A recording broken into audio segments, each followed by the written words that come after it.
All right. We're going to call tonight's meeting to order. Can we get a roll call vote, please? Or a roll call. Not quite a vote yet. Councilmember Story. Here. Councilmember Brooks. Here. Councilmember Bottorff. Here. Councilmember Bertrand. Here. And Mayor Peterson. Here. Before we begin tonight's meeting and do our Pledge of Allegiance, I want to take a moment to acknowledge the passing of former council member Ron Graves, and to let the community know that there will be a gathering of friends at the Seymour Marine Discovery Center in Santa Cruz on January 12th, this Sunday at 1 p.m. Ron passed away late last year in his home in Capitola with his family by his side. Ron served on Capitola City Council for nearly 31 years. I'm 33, so that's almost as long as I've been alive. And while he and I didn't always agree on everything, I always respected Ron for his passion for our community. And we met to discuss things on the agenda. And while we didn't always agree in our discussions, we always walked away with a handshake or a hug, agreeing that we would speak again. Ron dedicated an amazing amount of time to the city of Capitola, and for that we are deeply thankful. And to his wife, Diane, for sharing him with all of us.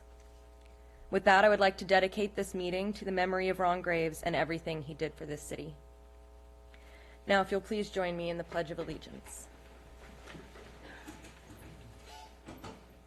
I pledge allegiance to the flag of the United States of America and to the republic for which it stands, one nation, under God, indivisible, with liberty and justice for all.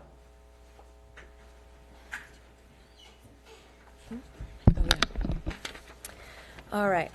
Tonight's meeting is cablecast live on Charter Communications Cable TV Channel 8 and is being recorded to be rebroadcast on the following Wednesday at 8 a.m. and on Saturday following the first rebroadcast at 1 p.m.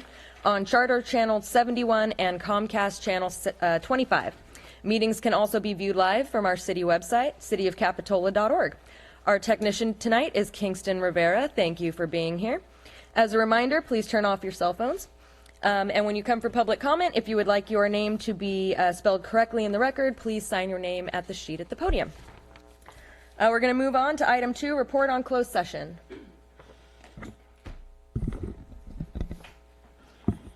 The council held a closed session on 3 items: conference with labor negotiator, conference with legal counsel regarding anticipated litigation, and liability claims, the claim of Stacey Austin. The latter of those 3, the claim of Stacey Austin, will be brought to the council in open session this evening. The other 2 claims, direction was given to staff. Thank you. Item 3, any additional materials? We received no public comment. However, some of you eagle eyes caught a few items in the minutes. We now have accessible furniture listed as well as updated titles. So the corrected version is back there, and it will be is already changed for when they are approved. Thank you. Item 4, is there any additions or deletions to tonight's agenda? Staff has no changes. Thank you. Now is the time for public comment. It's the time for any members of the public to address the City Council on any item not on tonight's agenda. You'll have 3 minutes. Individuals can speak 1 time during oral communications and must address the entire City Council. All speakers, as mentioned, are requested to print their name in the sign-in sheet if you would like it spelled correctly in the minutes. Is there any member of the public that would like to address the council? Yes, please. Welcome. And thank you, Council, for listening. Appreciate you all and your hard work. And we are the champions of preserving Capitola's unique cultural and historic character. The Capitola Mall redevelopment should reflect our charming town and be an extension of our delightful wharf, our beautiful beaches, and our quaint village. It has been proven that residential use for this site, with the proposed 637 dwelling units, does not fiscally benefit Capitola. Moving the bus station over by Macy's is a great idea, yet it certainly is not the solution to our existing well-known traffic problems. The 1,100 cars that are planned for the new residents should instead be anticipated for visitors and locals who will gladly spend their money at the new and improved mall. How many of the proposed low-income and senior housing residents will regularly shop and dine in the mixed-use environment or buy a $5 cup of coffee every day? What can we do to create a vibrant mall with a compelling draw and has a positive economic output benefiting Capitola? I see a hotel on the mall property, a mall and a hotel fitting there perfectly. Transient tax 12% naturally. Retail come, housing go, the housing has to go. We'll build a mall where people want to go spend their dough. Self-contained mall, and they will love it, so spend their dough. Housing never, never, never, no, no, no, no, no, no, no. I see a pizzeria, other restaurants we will go. Selling of goods and services is what we need. Concede, agreed. Okay. So you think you can own us with building sky high? Want to build it and leave it so we can ask why? Or maybe destination stop, maybe. Street grid's gotta get out. Housing's gotta get right out of here. Something really matters. Build community. One thing really matters. Let's make Capitola some money. Now Cherie McCoy goes. Thank you. Thank you. Any other member of the public that would like to address the council this evening? Hi, welcome. Hi, Karen Hanna, and I won't sing. Couldn't follow that act. I'd just like to invite all of you and the viewing audience to attend our next Sip and Stroll, which is February 8th in the village. The businesses in the village are very proud of the fact that all the profits from the Sip and Stroll go to nonprofits here in the county. This event is going to generate $2,000 for the Capitola Foundation, which goes to support the CPR training for residents in Capitola, and $4,000 to the Capitola Parks and Recreation. And this money could be used for, we're not saying it has to be used for anything in particular, but it could be used for scholarships for the children in Capitola to attend Camp Capitola in the summer. So if you want tickets, just go to eventbrite.com and search for Capitola Sip and Stroll. And, they're selling well. Every other event, Sip and Stroll event, is sold out. So we're really happy with that. All the events that the BIA put on that charge any kind of admission fee, the 3 Sip and Strolls, the Cookie Walk, and the Window Decorating Contest, they all generate funds for local nonprofits. The total is between $18,000 and $20,000 a year. And none of the money goes to the BIA. The expenses get paid out of that money or out of our budget. In addition, of course, the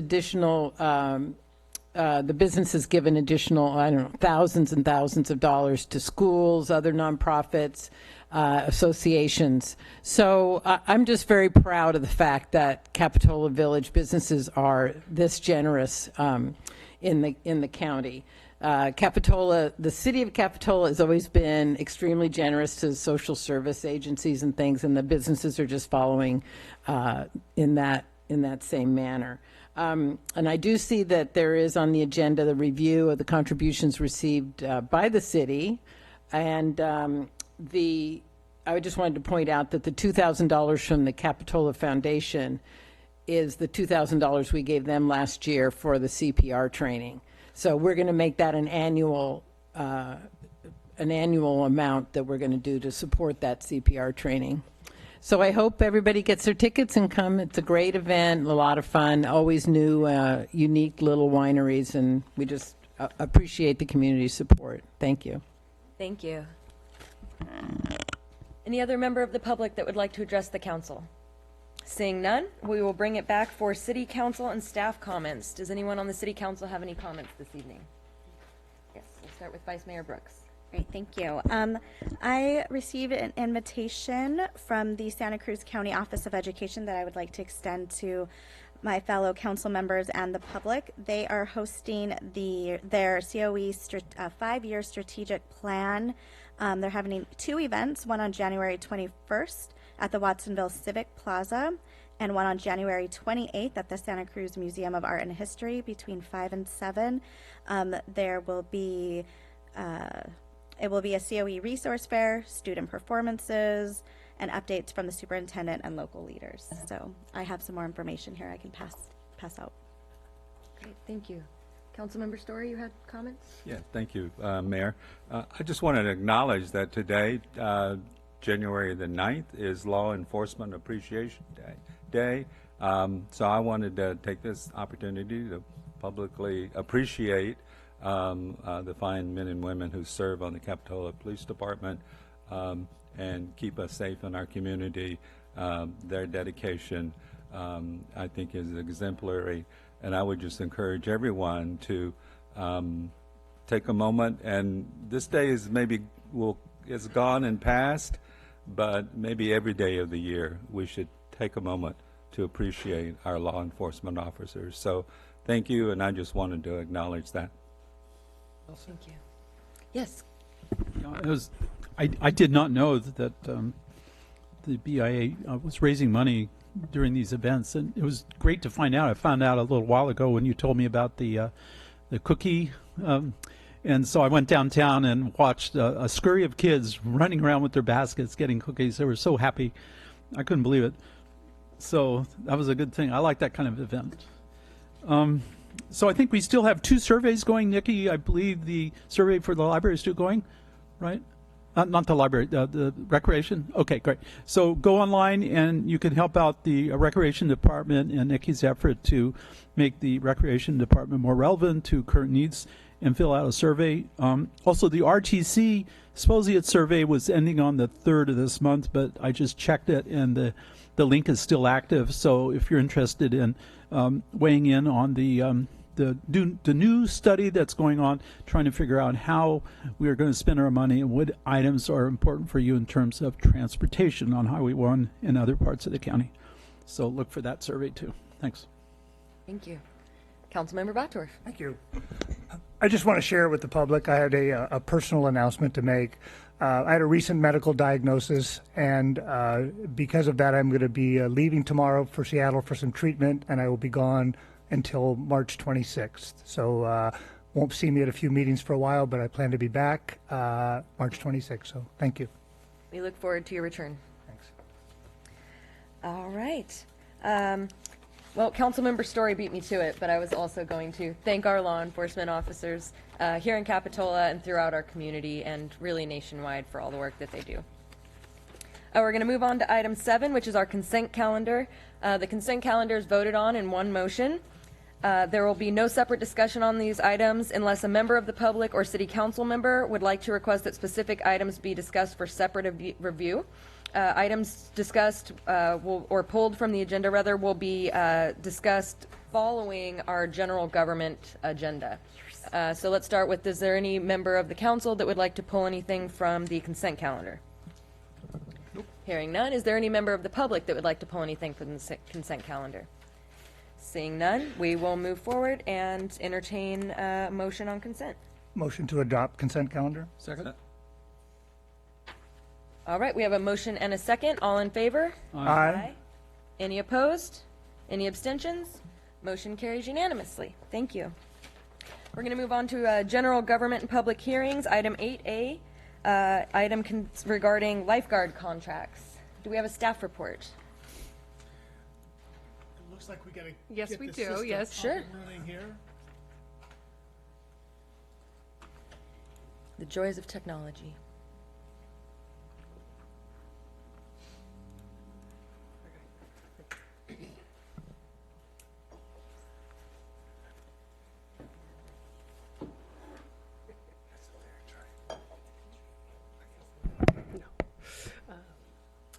All right. Good evening, Mayor Peterson, council members. The item before you is the lifeguard contracts for the 2020 season. So some of the background is that we're discussing 2 different contracts that would cover lifeguard services for the 2020 season. And to begin, so in 2012, the city began contracting with Santa Cruz Marine Safety Division to provide the beach lifeguard services at Capitola Beach. And since that time, there have been extensions that were authorized up into last summer.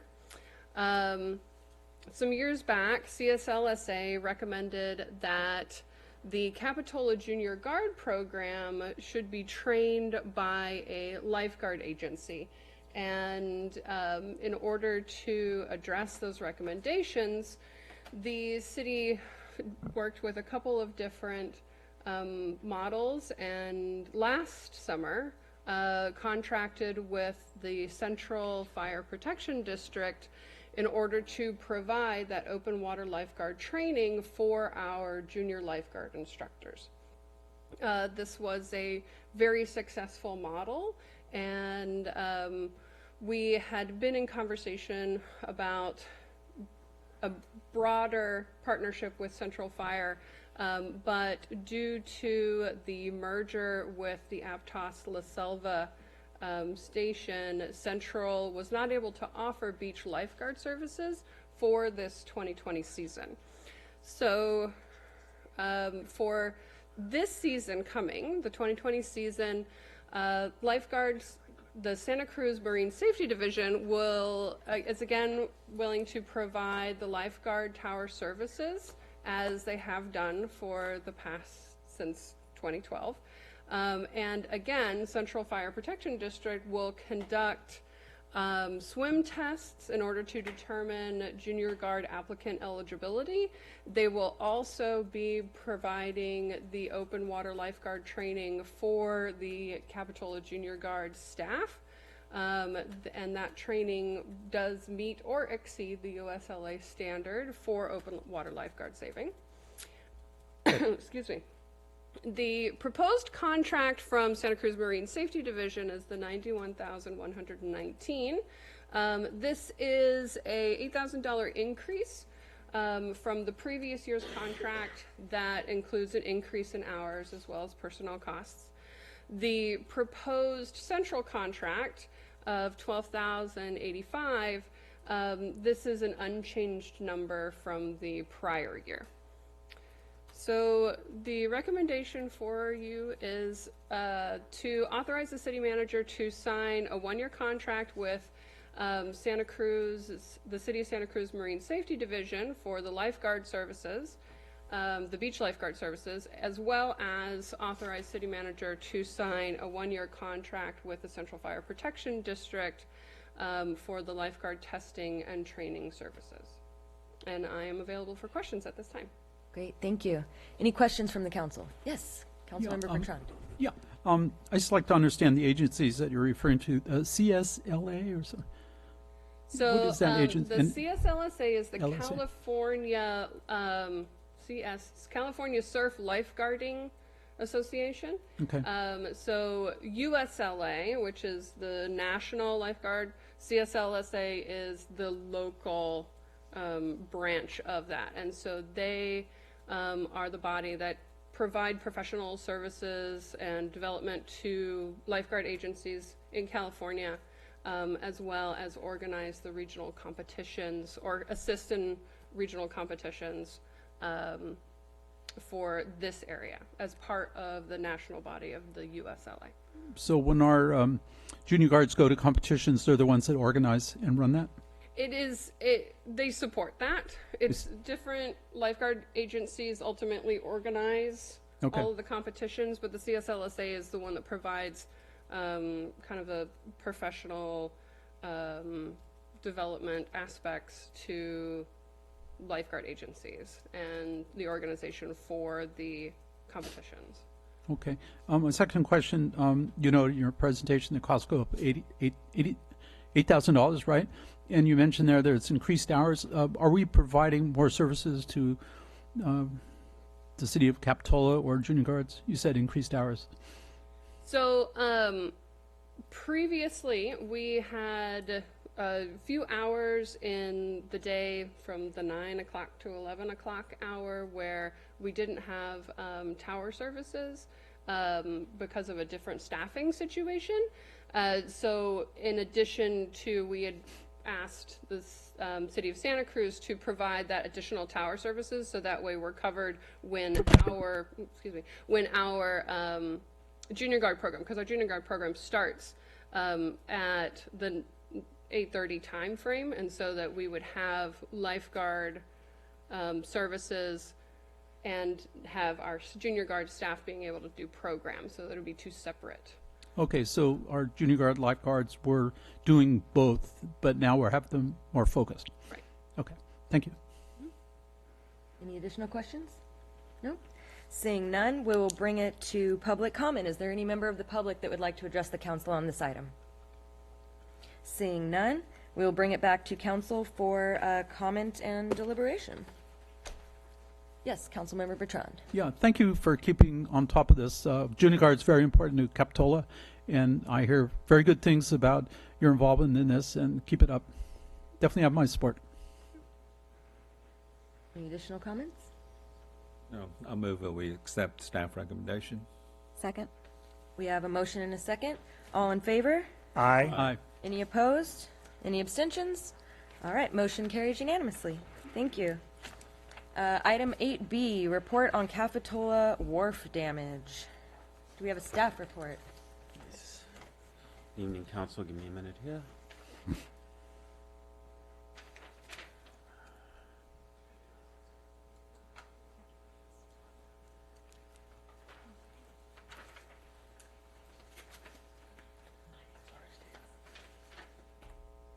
You there?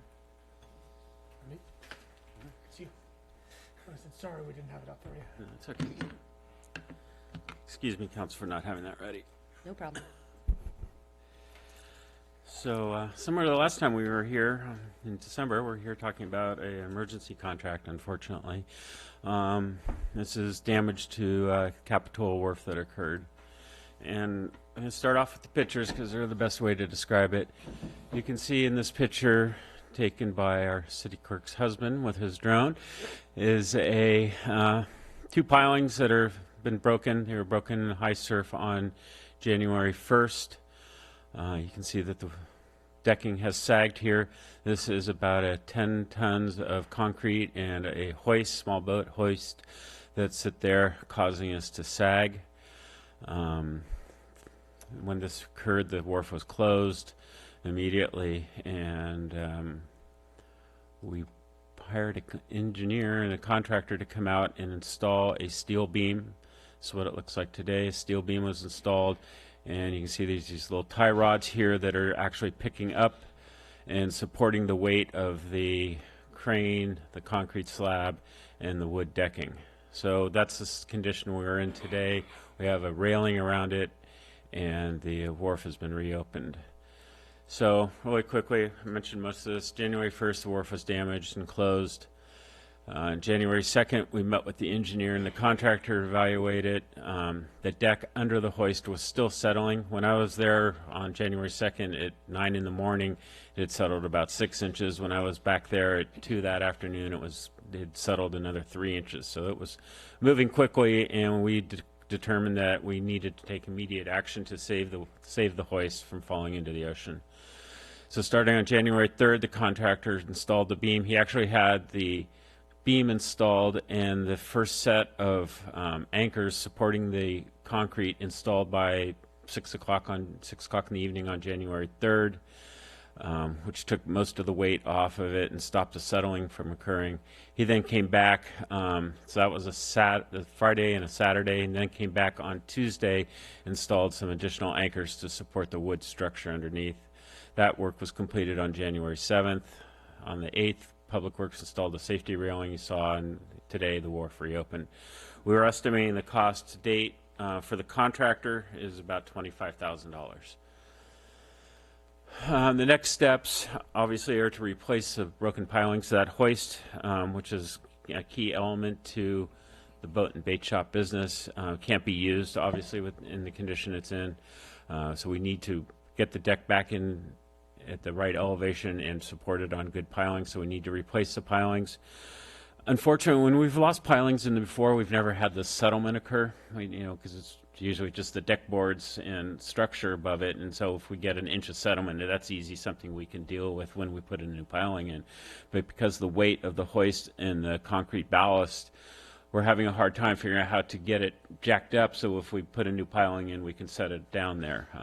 Both the engineer and the contractor have come up with multiple options.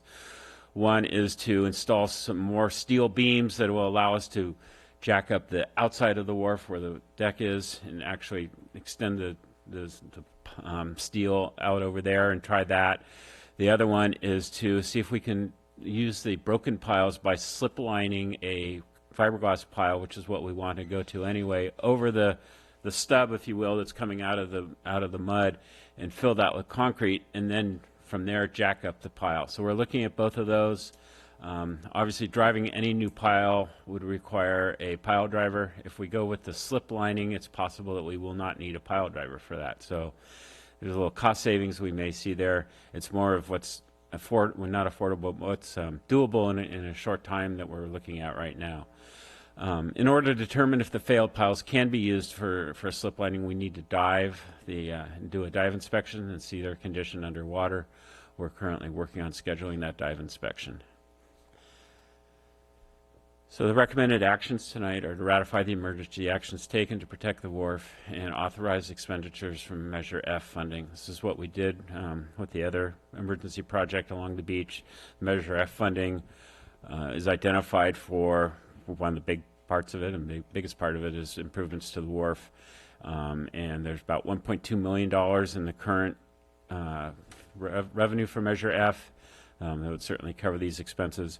And I'll say that certainly whatever we build now, we're going to make sure will fit within the rehabilitation project. So we're not rebuilding whatever we do within in the next month or so. We won't need to redo that as part of the rehabilitation project. So, those Measure F funds will be spent just a little earlier than the rest of the wharf. But tonight, I know on the agenda it said we may be requesting additional emergency actions, but none are required at this time. And certainly we will be bringing any contracts back to the council for the final repairs at a later date. I'm happy to answer any questions. Thank you. Does council have any questions?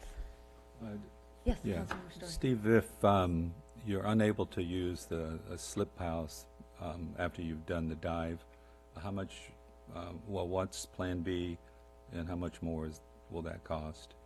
So I don't have firm costs yet on any of them, but I suspect we know to bring a pile driver out and walk it out on the pier is minimum about $100,000 by the time you mobilize and drive a few piles.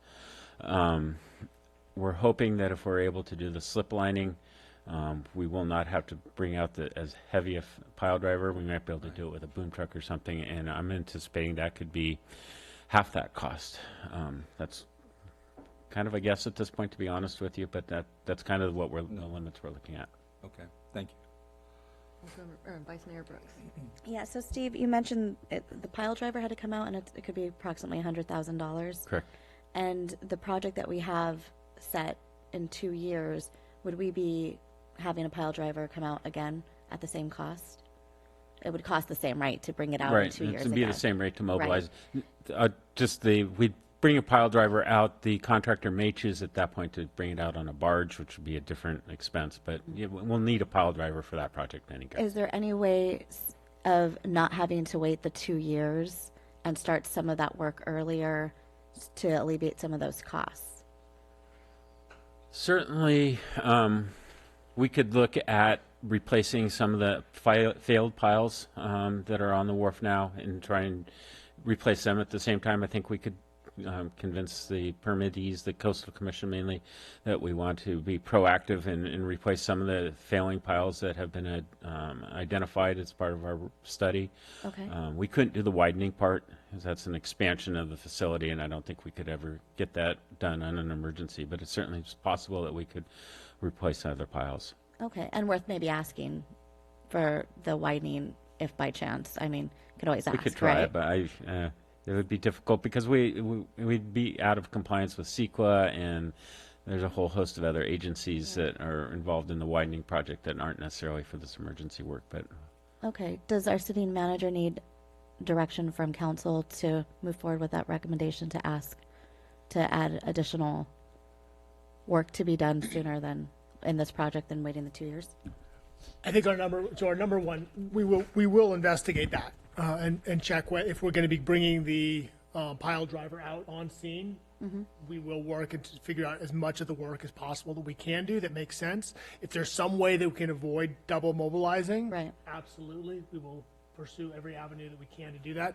I think as the Public Works Director said, it's not very likely that we could put in the widening project in advance, but we will certainly look into it. Right. Our goal, though, is to slip line at this point the remaining piles, assuming they're in condition. We'll find out when we dive. Yeah, I think it's worth asking. Okay, thank you. Yes, Councilmember Bertrand. Yeah, I'm not familiar with the structure of the wharf, but the fact that you had significant sagging, is there any chance there's other damage to the wharf that's been transferred back, I guess, to the bait shop?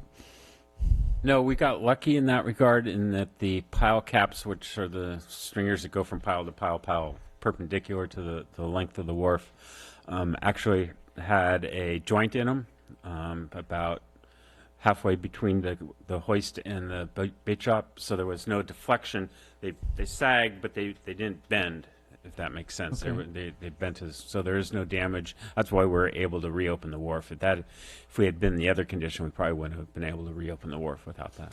Gotcha. So it's like cantilevered out or just Yes. bent? Okay, thanks. All right. With that, we will bring it to public comment. Is there any member of the public that would like to address the council on this item? Seeing none, we will bring it back to the council. Oh, Willie, you gotta give Willie. oh, my apologies. I was so, Contemplating. my apologies. We're wondering why you were here.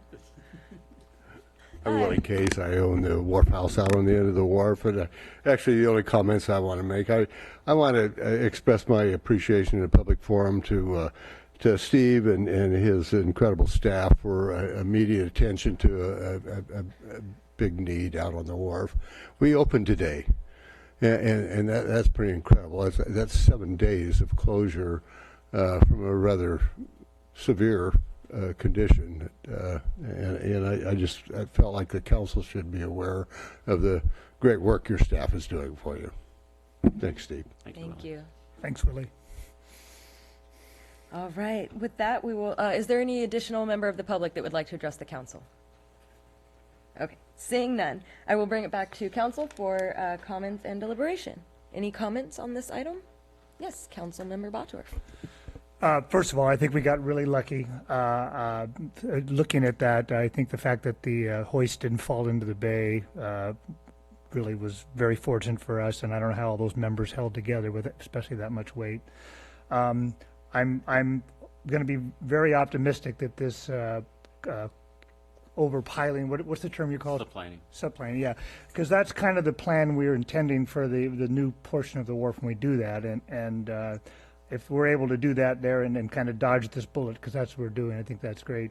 My only concern is that should we have to drive piles, I think we're at a point now where we have, in my mind, this council, by the document that we kind of authorized for moving with the new wharf, is we've got the kind of pile that we want, the concrete fiberglass pile that can be expanded to, and that should we drive any new piles anywhere on that wharf, they should be that type of pile so that they're the kind we can add on to. I think your hope is that we don't get into that extreme budget right now. I think what you're asking us is just for money to authorize the repair for that, or are you looking at money now for possible pile driving? No, I anticipate we'll come back to you with a contract for the additional Okay, work. and then that's it. My only concern at this point is that should any piles need to be driven, we should adhere to that policy of those type of piles.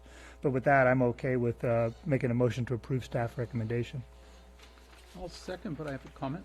Sure, we have a motion and a second. Continued discussion. Councilmember Bertrand. Yeah. So last time I was here, up here at City Council, I did mention to the public at large that it's great when people from the public come here and, thank City for all the services that it does. So thank you, Willie, for coming. I really appreciate that. And I encourage other members of the City of Capitola, when you're happy with the city and what it does, please come and let us know. Thank you. Thank you. Any other comments from council? No. All right. I just want to say briefly, thank you so much to Steve and our whole Public Works crew. You've done an amazing job, as usual. None of us are surprised that there's just like exemplary work coming out of the city and from your department. So thank you so much. And please pass that on to your crew as well. Yes. With that, we have a motion and a second. All in favor? Aye. Any opposed? Any abstentions? Motion carries unanimously. Moving on. Item 9, considering items for Municipal Code Title II Administration Cleanup Ordinance, which is why I ran for council in the first place. Anyone asks, I say I just wanted to work on Municipal Code Title II Administration Cleanup Ordinances. And we're here to And we're make here your to do dreams it. come true. I can't run it from here, so if you. I've got it, so Got it? give me a Thank high you very sign. much. I don't care. Okay, as the mayor introduced, we have a living document in the shape of our municipal code, and from time to time, laws change, practices change, language changes, and we need to keep up to date. Within this section, there are pieces that fall into that category. We have both mandated and language changes we need to make. Basically, overall, fairly administrative work. But there are 3 areas before we bring you an actual ordinance where we would like council direction and feedback. And when we come back with the actual ordinance, there will also be a few other pieces that are not from the direction. The first item is something that council brought up last fall regarding how the process for removing a planning commissioner. Currently, it's a 2-step process, and as you will recall, in Capitola, we have individually appointed commissioners, and should, at this point, the appointing council member wish to remove his or her commissioner, that council member would state that that is their intention, and then a vote would need to take place with support of a majority of the council. So it is the 2-step, an announcement by the appointing council member and then a vote by the entire council.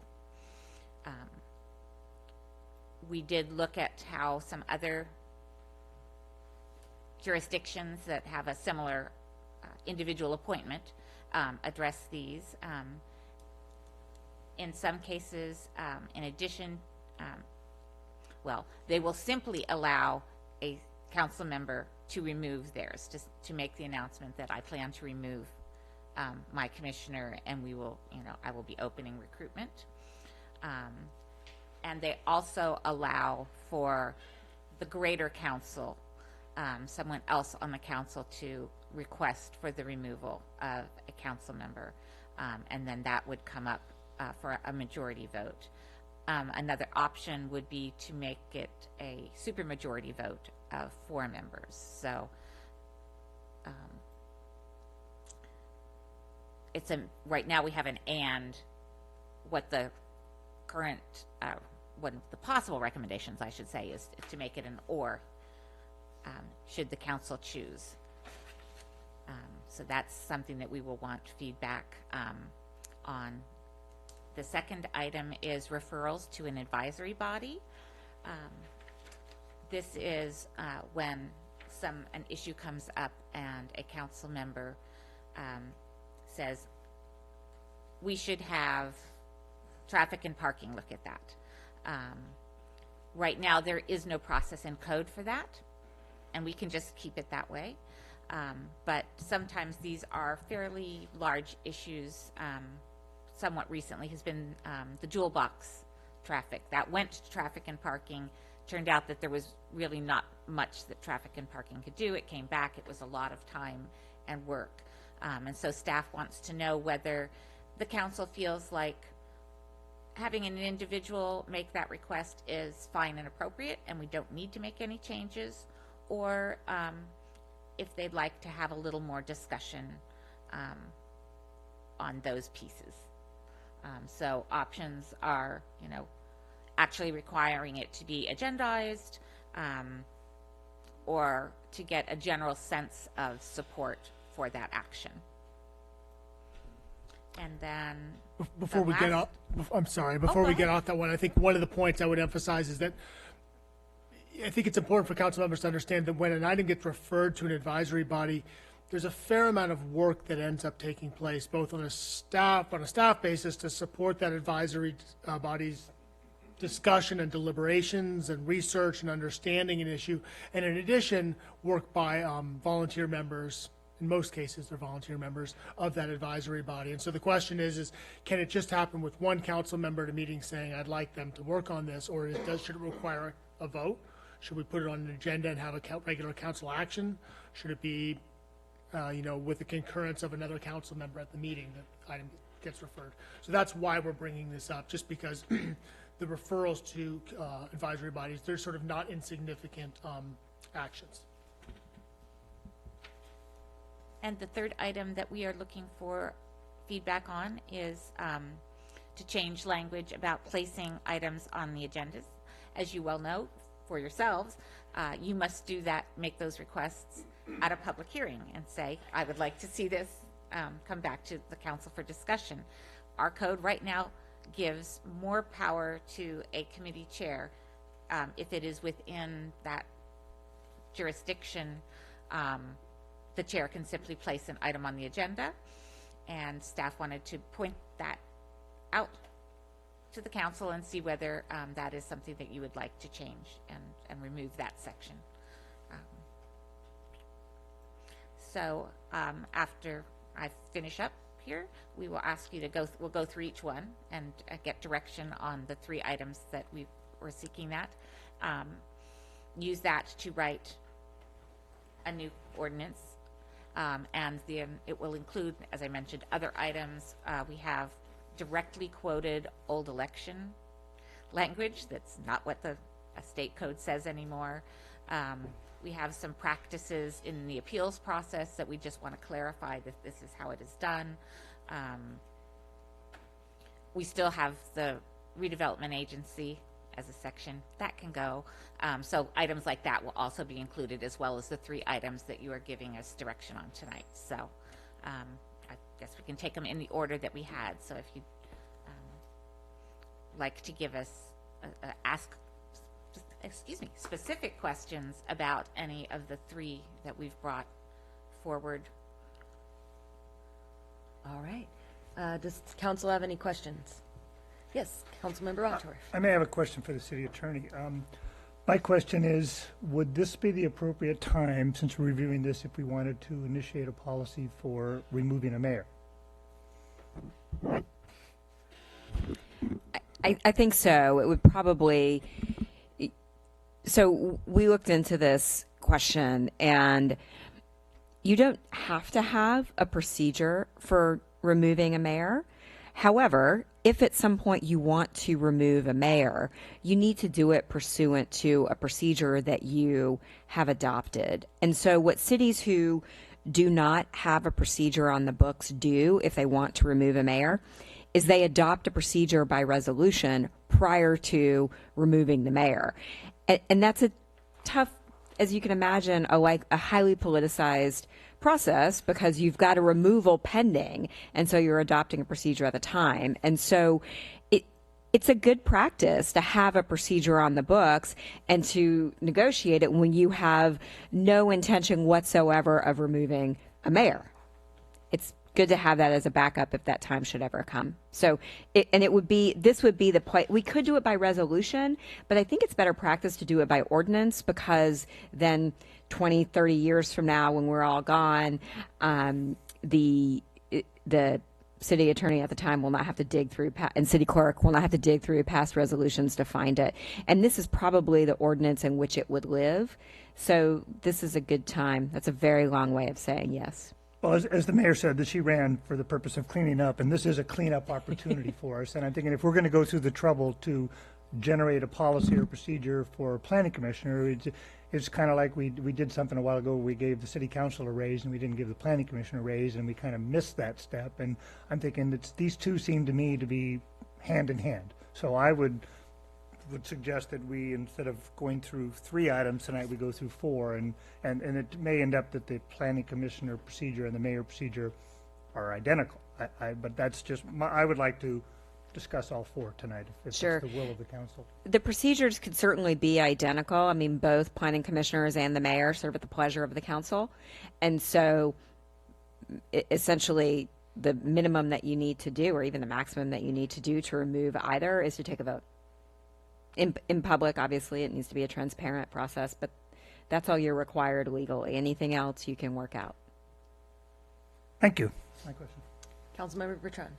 So talking about Ed in terms of mayor, I have no problem talking about that, but we didn't agendize it, so is that an issue? That's a great question. I think it's fine here because especially if you talk about it as another change that you would like to make to this ordinance, because this is the ordinance in which it would live. So not only, I think, because you talk about this, I think if any other council member has any other suggestions of changes that you would like to see to this ordinance, now is the time to raise them. Additional questions from council? No? Okay, seeing none, we will bring it to public. If there's any member of the public that would like to address the council on this item, now would be the time. Seeing none, we'll bring it back to council for comment and deliberation. Does anyone have any comments? Yes, Councilmember Bottorff. Well, I don't know. Do we want to go by them one by one, as Linda suggested, and rather do it that way? Like I have Yeah. a comment on each item, so No, I have no problem. if you want, if Linda would If like the to mayor do that. would like, Yeah, if the mayor, Yeah. but I do have questions and, Yeah, or absolutely. comments. I have comments, I'm Let's sorry. do comments and conversation about the first item, the removal of commissioners or removal of mayor or however, whatever we want to throw in that bucket and as appropriate. Okay, then if it's item number one, which is the removal of a planning commissioner, my comments is that I am okay with the removal of the word "and" and the insertion of the word "or," and I'm fine with 3 voting members with 4 present. Ditto. Yes, Vice Mayor Brooks. I would be interested in, actually, I agree with Councilmember Bottorff with the "or," but I think that it might make more sense if it were a super majority for 4 council members, because then it's the one council member who made the appointment, or the 4 rest of the group who agree with the removal of that planning commissioner and or mayor. I think that makes more sense. Any additional comments? No? So we're doing one vote, correct? But right now we're doing comments on each individual item, but we'll have one vote? I don't even No think vote, you it's need a just vote. direction. No, Oh. just direction. Okay. And then we'll bring an ordinance back to you, and then you'll vote on it. Oh, I see. But I've heard two. Yeah. I'd like to continue. I don't have clear direction yet here. So Okay. if we do, if it's, if we don't settle on something immediately, then I think a motion would make sense. Okay. Just to give For the the for the sake of discussion, I'll say that I'm also in agreement with removing the and putting the or. I also agree with Vice Mayor Brooks that if it's not the person who appointed that commissioner asking them to be removed, then it should likely be every single other person on the council that believes they should be removed. So that's just my opinion for the sake of discussion. But we have different opinions on the floor, so to speak. Would Councilmember Bottorff or Vice Mayor Brooks like to elaborate any further or I share any additional I comments? think the 4 people have spoken, and we haven't heard from one, so Who No is that? pressure. Not to Who put is you- that one? well, Okay, I'm fine with the supermajority, but as I was sitting here thinking, and unfortunately, Ed, you're going to be gone for like 3 months, so we would be unable to come with a supermajority during that period of time. And so if there was something significant issue that the majority of the council felt needed to be acted on, then our hands would be tied. So if we can come to a solution that particular scenario, then I'm fine with a supermajority. Or if you said that with the remaining council members that are, present and serving, that could maybe serve it. So I would just maybe ask for that little amendment. So it would be a supermajority of the council members present. Right. Yeah. Councilmember Broadtorff, how do you Okay. feel about that?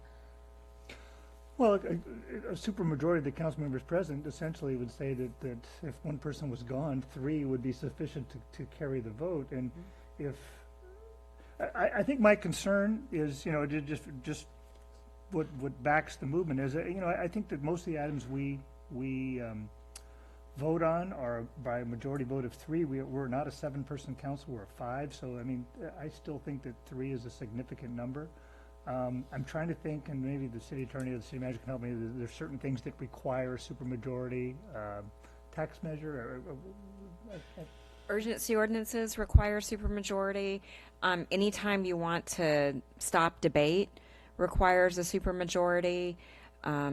Adding an item late to an agenda. Adding an item late to an agenda. You know what, in this position for the removal of the mayor or the removal of a planning commissioner, it would probably be a contested item. It may be obvious to 2 or maybe 3.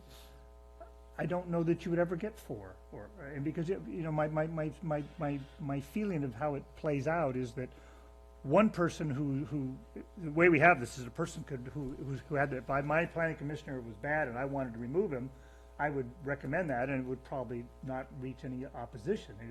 But if the council felt that some planning commissioner or if the mayor wasn't performing,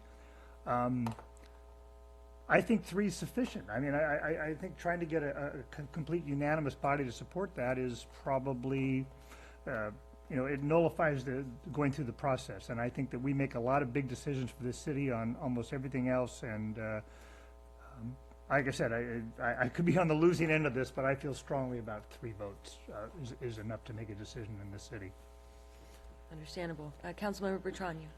Yes, so I'm thinking about how this council would be working, amongst its members. And so the supermajority is kind of a high hurdle. And to require a high hurdle when there's clearly some dissatisfaction, to me, is too much of a thing to ask. So if 3 people on this board realize that there's some difficulty with the commissioner, I think that's enough. Because you want to have a commission that's going to work properly in conjunction with the city council or in terms of the mayor, right?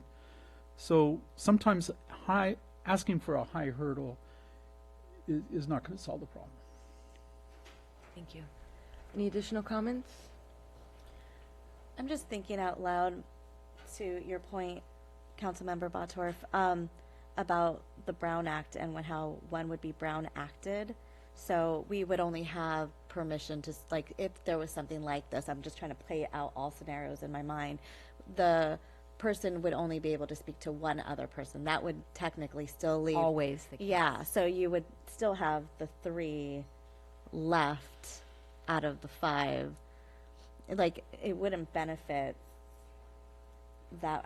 I guess I'm talking in circles here, but I'm talking out loud mostly for myself here. So I can see how 3 could work because of Brown Act. It would be in support of that the council member or the person who is up for discussion would still have the opportunity to speak to somebody else that's still on council, which they still would have that opportunity, and there would be enough of the rest of the group to make a decision without being impacted by that person is what I'm getting at, So it sounds like, if I'm understanding correctly, and correct me if I'm wrong, that council members Broadtorff and Bertrand believe that 3 of the 5 council members would be sufficient to remove a planning commissioner or a mayor. I believe that council member Story, if I'm understanding you correctly, believes that as well, for the sake of if someone was missing, that 3 would be sufficient only if someone was missing, or 3 would be sufficient no matter what. Well, If you don't mind my asking you to share. No, thank you. I was speaking of if in this instance, which we're really going to experience, if one council member was absent, we should redefine what is a supermajority. And in that situation, a supermajority would be the 3 remaining votes in that case. So So that was the scenario that I was trying to address with this action.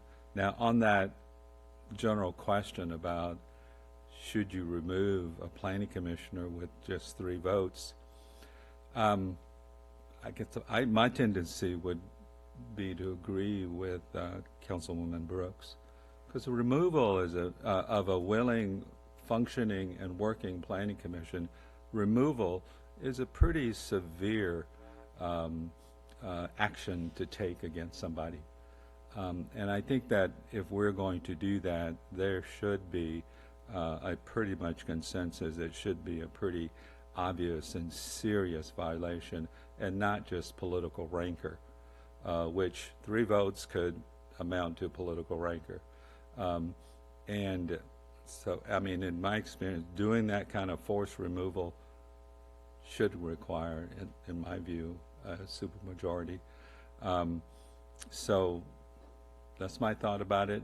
But I think I could live with either scenario if it came to that. But my tendency would be to agree with Councilwoman Brooks that you should have a vote of 4 or the super remaining council members to remove a working planning commissioner.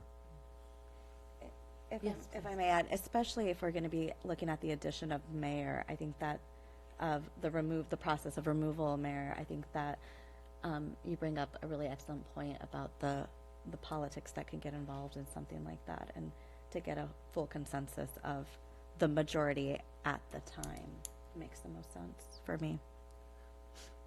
One more quick. Yes, please. I just want to really take advantage of something Councilman Brooks said. She said, I was thinking out loud, and I love it, because what you did is you brought up something I hadn't considered, and that is, although if I talked to some other council member and wanted to remove a planning commissioner, I couldn't guarantee that could happen. But you, if you were opposed to it, you could talk to one other person. You could guarantee that action by stopping it because of the supermajority law. So it's an advantage to the fact that if you want to stop something, the Brown Act doesn't hurt you. Whereas if you want to take an action, because to make the action successful, I would not be allowed to talk to 2 other people. I would have to rely on that open debate and discussion, whereas you could thwart an issue by having a conversation. That's a really good point. I wasn't mine. It was Councilmember It's Brooks. it's what I do, guys. It's what I do. I think out loud. Just playing it all out. I'm glad someone. Anyway, I think what we need to do is bring it back, and we're obviously going to vote on it. I don't want to beat it up tonight. I need you to play that out, though. If the mayor sure. allows, I need I you to see, play Jacques. that We'll out come to you. for me one more time so I can fully comprehend what you're saying. What I just said? Yeah.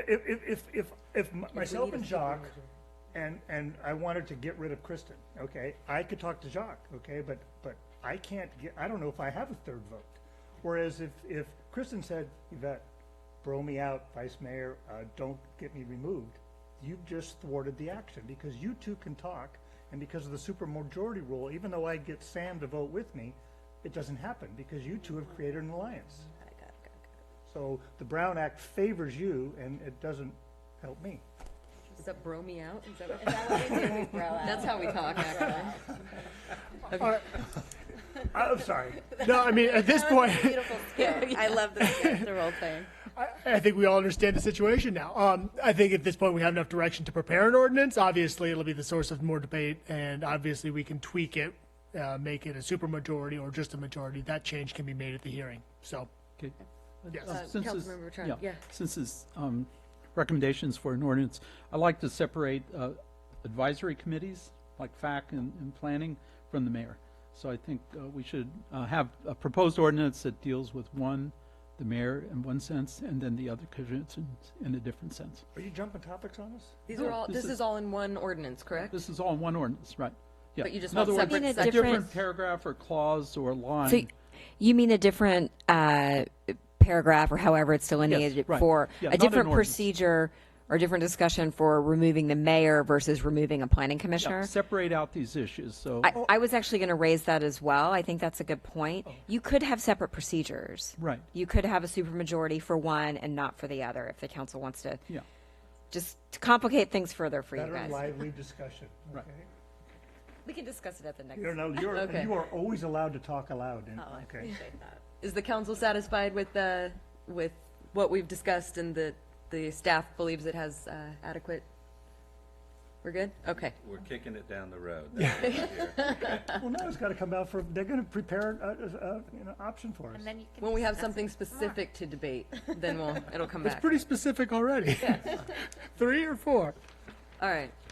We're moving on to the number 2 within this, referring items to an advisory body. So, as mentioned by city clerk, either we require that it be an agendized item and a council majority, or a council member can make a referral at a council meeting with the concurrence of 1 or 2 other members, correct? Or we remain silent as Or it we is. remain silent. Comments on this? Councilmember Batorf. I think that if I want to say I want to recommend something to the parking commission, I should require a second. There should be a second vote to generate that. So one of us just doesn't generate that action. If it wouldn't be a vote, it would just need a second. Okay. So, a little counter to that, when someone comes up with an idea, it may not be obvious at first why that is a good idea, and it will take some work to do a proper presentation so that you have enough to make a decision. So, I have no problem asking staff to put that work out before the various commissions or before us, so that we have something to think about and come up with a discussion. So I think one person's enough. You may be lucky enough to convince someone if you do it ahead of time. So that's another way to look at it. Yes, Councilman Story. Thank you. Well, I guess I want to reflect back, because in a recent meeting, and this is probably why this came up. No. I had, yeah, that's what they say now. Just as guilty, don't worry. But and what that item was, there was a person here at the podium talking about gas-powered leaf blowers, and I made the referral and asked that it be referred to the Commission on the Environment to study it. Okay, now, in doing that, my expectation was staff would take the item, they would go to the Commission on the Environment. The Commission on the Environment might say, we don't want to do this. This is too much work. And staff may concur with that. And then a report would come back, and there would be an explanation at that time about where that item is going and maybe why it can't move forward in that body. And then we would have a deliberative process, which would take probably a majority to move any further. So I think it's okay for any one of us to be able to say, can we just refer this to one of our advisory bodies without it having to be a politically supported item, which then becomes almost more of a mandate to that body, that they feel like, well, they have to move forward and tackle this item because now 2 council members have weighed in on it. And to me, it's just it's an opportunity to address a citizen and to refer an item that we may not have enough information on, to bring in more stakeholders and community members. And it very well be that at the initial meeting that committee may say, we cannot do this. This is just above our pay grade. We get paid nothing. And then bring that back. And then we have to decide at that point, well, do we drop it or do we are going to move forward with it? And I don't know and the reason why you explained, Jimmy, why you maybe wanted to have additional council members weigh in, I don't know how that addresses your issue. Because, 2 people could chime in, but then you got the same issue at the committee level. They may still say, this is too much work, we can't do this, and those assessments. And so I think I've used it, and I would like to be able to continue to use it without having to depend upon other council members, just to have that initial introduction. Now, if there's going to be anything more than that, then yes, I think there should be more of us weighing in before too much staff and city resources get used on a particular topic. So that's my sense of it. I think it's okay. I don't know how it creates a problem or how the alternative would solve a problem. So, Vice Mayor Brooks. From our normal practice, if we wanted to put something on the agenda, we would look at staff and say, we'd like to put this on the agenda, or we would like for you to further explore this option, or X, Y, and Z. Is that correct? So just to be clear, we're not talking about the council agenda. No. We're Talking about referring to a commission. to not committees and not an agenda item. commissions, right? Right. Okay. So if somebody were to come up and say, you know, I'm interested in doing this, instead of this is the scenario, instead of me saying to that person specifically, this is the action that's going to be taken, I'm thinking it's more a play on words, right? That I feel like this is we're getting mixed up on the process, where instead we could just say directly to staff, could we explore putting this item, can we look to see if this particular board or advisory committee can take this on? Staff, can you look further into this? Is that different than what you're saying, Councilmember Story? So let me first off, I just want to say that It's not different, right?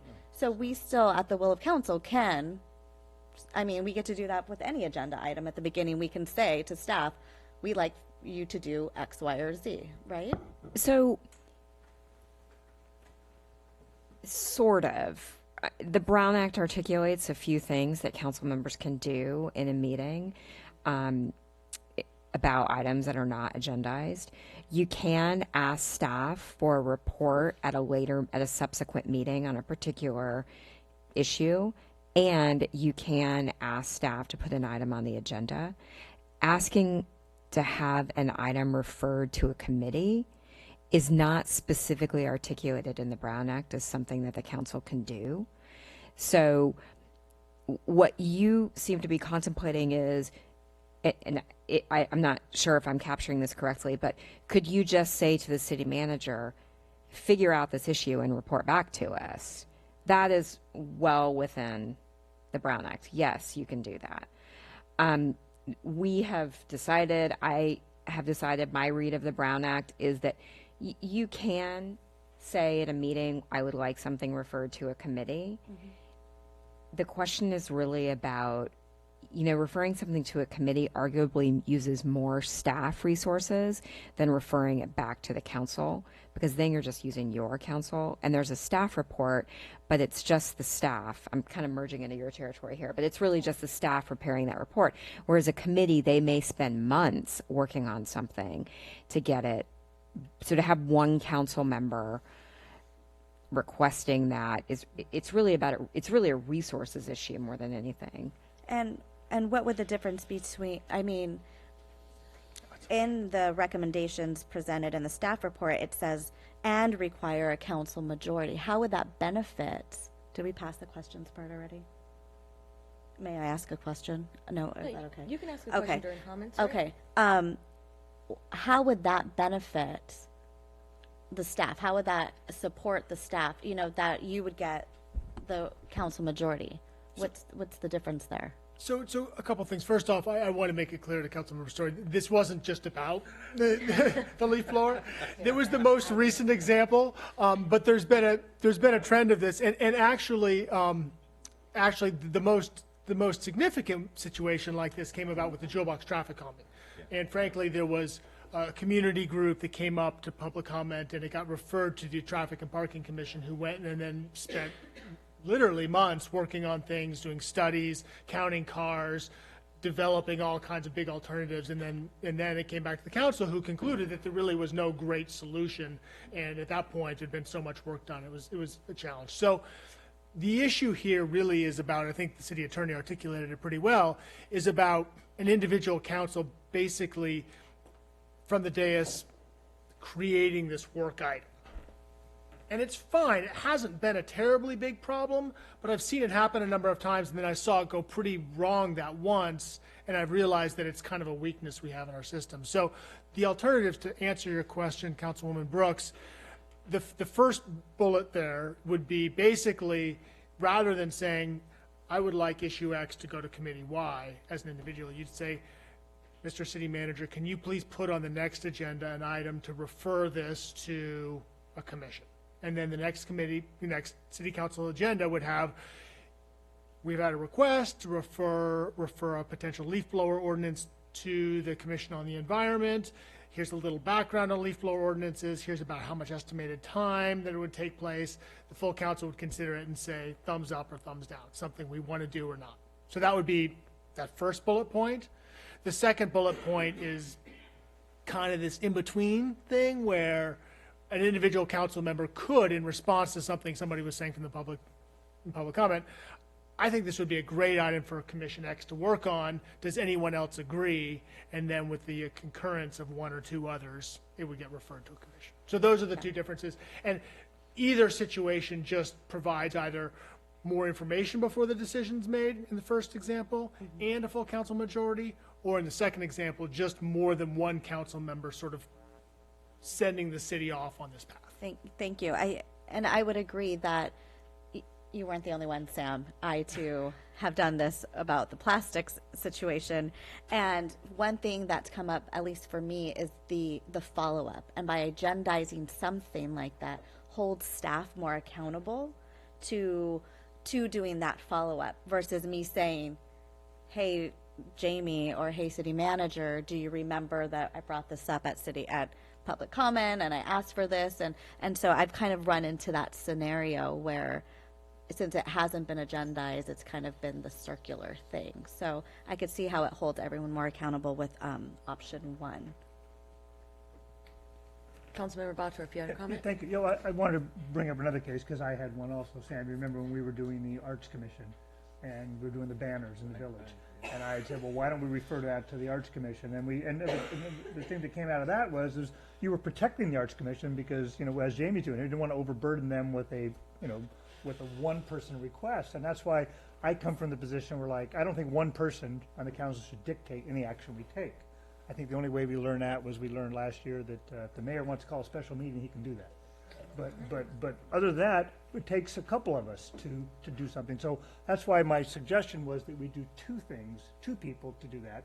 But I think going with Councilmember Brooks's theory, it's probably better in the long run if we say, can we agendize that? Because we all have the right to agendize something. That's already in our game. Can we agendize that for possible recommendation to a commission?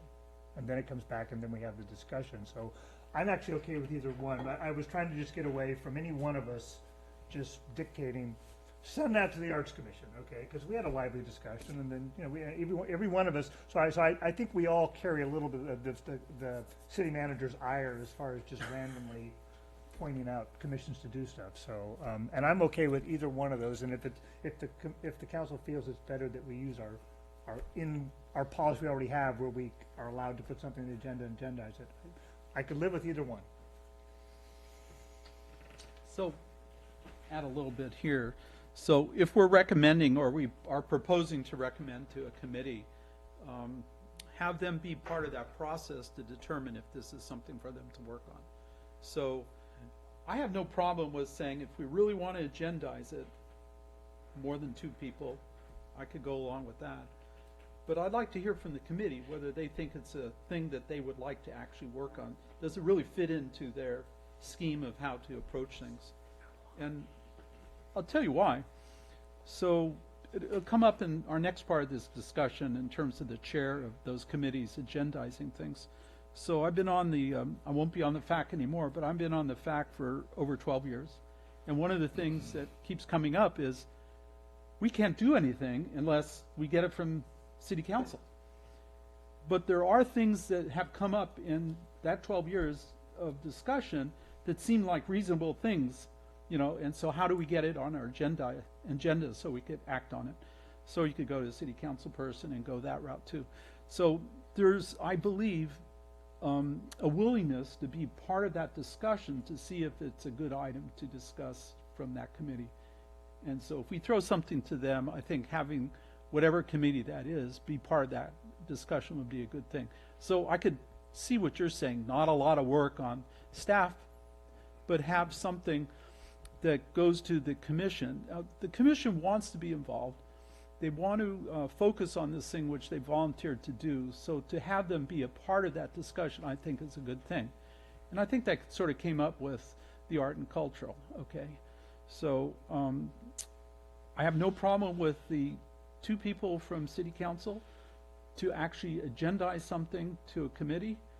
But if we say we'd kind of like to see if they would like that, and we ask staff to come back, I'd like to have that commission get a take on that. You know, some sort of say, do we want to discuss this? Do we feel this is a reasonable thing for our committee to do?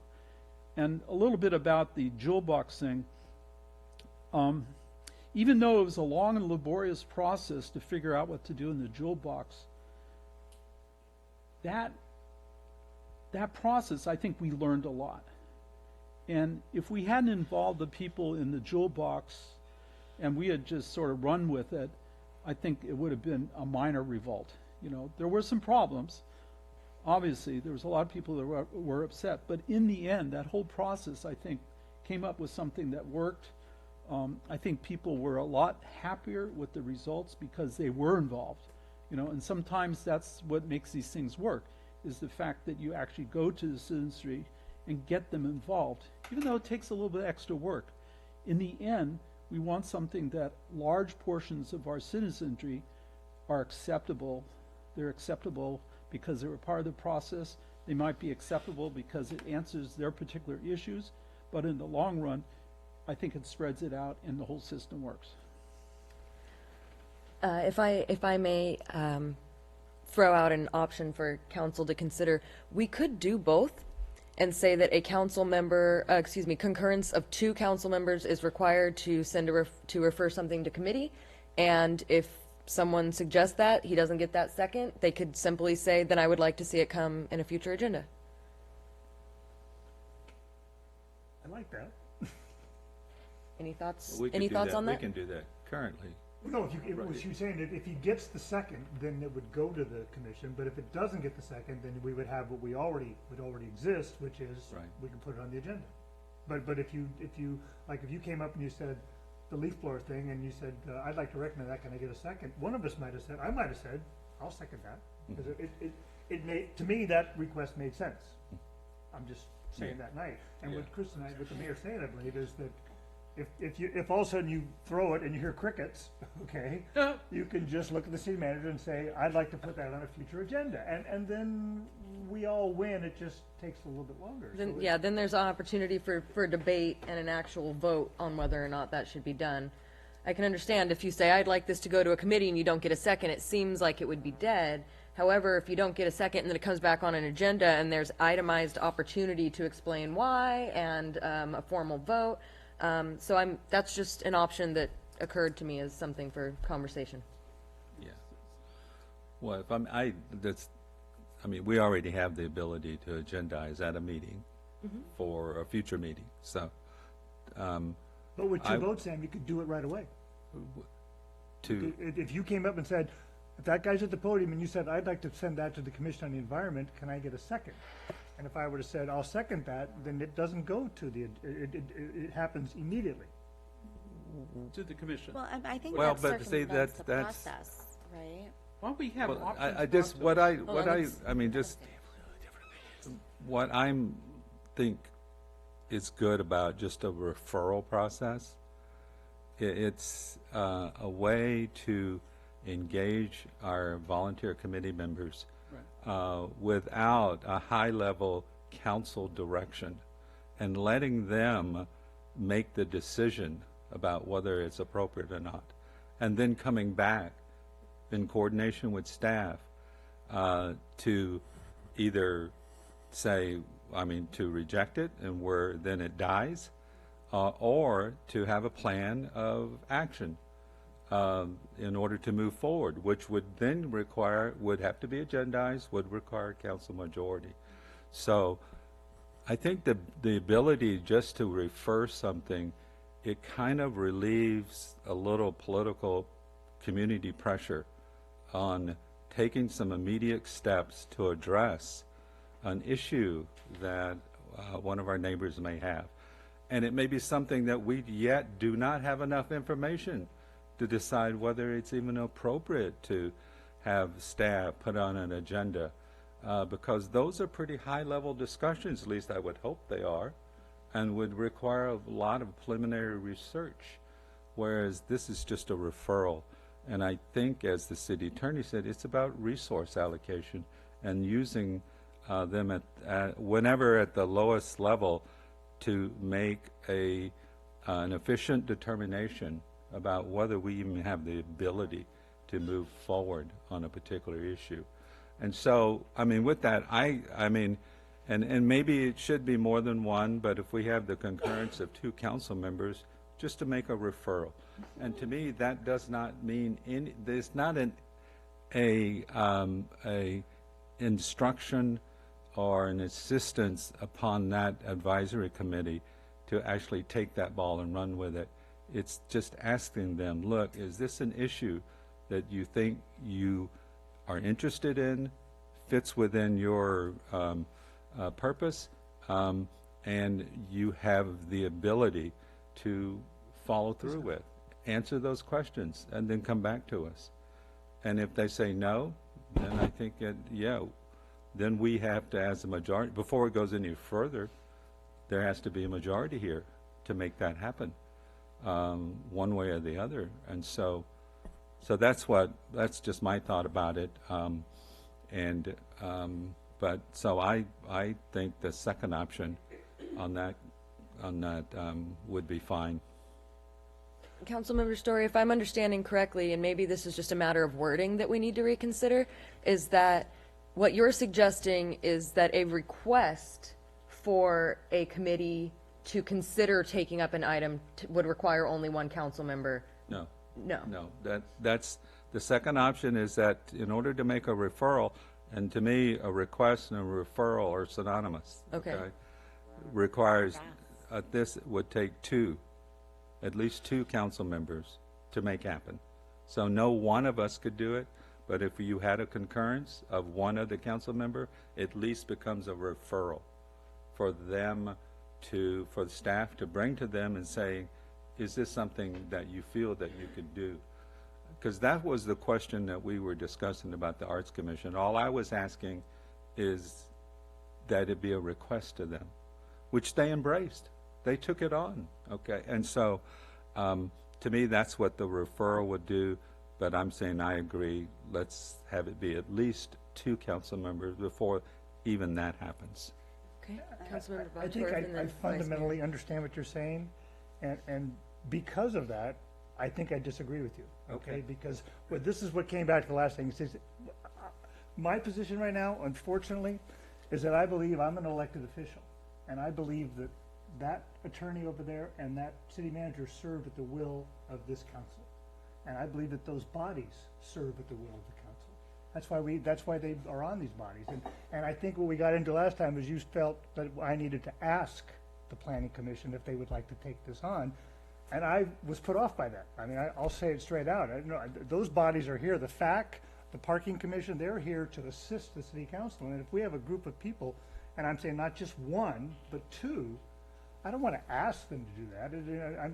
They're here to serve us, and if we say this is something the council needs, we have 2 council members that feel this is important for you to look into this, and this is what you do. So I think, and what I want to say is, I'm thinking I fundamentally disagree with you because you want to make it a referral or request, and I'm saying I think it should take 2. I don't think any one person should dictate anything, but if 2 people say that that the parking commission or the planning commission, not the planning, but the parking or the commission on the environment or the finance committee should look at something, then it should be done. And that's me. I just want to make sure that everybody understands why you and I are different on this item. And just maybe to respond to that quickly, Ed, and because I think you and I want the same thing, okay? And for me, it's just a question of bandwidth and capacity. Are you sending it to the right people in the right place? And if you don't have a willingness, I don't think you're going to get a good result. And so you might as well start there about asking about what they feel, their own self-assessment about their ability to do that. That's all I'm saying. But I get your point too. But I think that you should always assess before you impose. That's it. And so I'll leave it at that. Vice Mayor Brooks and then Councilmember Bertrand. And hearing the both of you speak, that's why I ultimately feel that option one would really balance that out, requiring that a referring issue to an advisory committee be an agendized item. I don't know that I would want at that moment in time when someone comes up to say, oh, what does everyone think right now? Because we don't have that kind of information at our fingertips. What I would like to do is say to staff, hey, can you look into this? Is this an option for our environmental committee? Can you look into it, give them a call, see if this works out for them, and put it on the agenda or report back to me to report back to the council if this is something that they can take on.